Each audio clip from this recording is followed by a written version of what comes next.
मुंबई महानगरपालिकेच्या ठेकेदारांना मराठी भाषेचं खरंच वावडं आहे का, असा प्रश्न पुन्हा एकदा उपस्थित होतोय.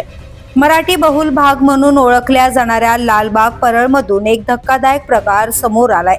पुलाच्या कामादरम्यान लावण्यात आलेल्या फलकांवर मराठीऐवजी थेट गुजराती आणि इंग्रजी भाषेचा वापर करण्यात आल्याचं दिसून आलं.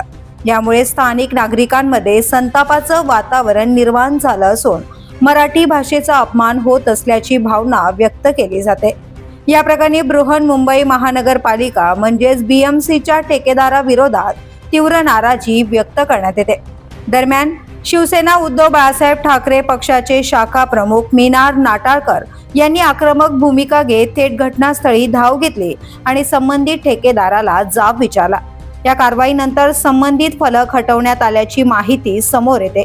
या संपूर्ण घटनेचा व्हिडिओ सध्या सोशल मीडियावर जोरदार व्हायरल होत असून मुंबईत पुन्हा एकदा मराठी भाषेचा मुद्दा ऐरणीवर आलाय.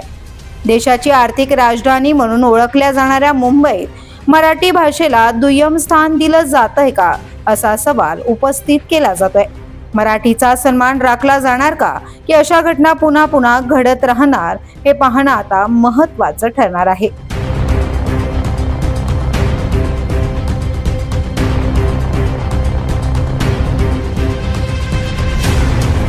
द पोलीस न्यूजसाठी अनिल शिरसाट, मुंबई.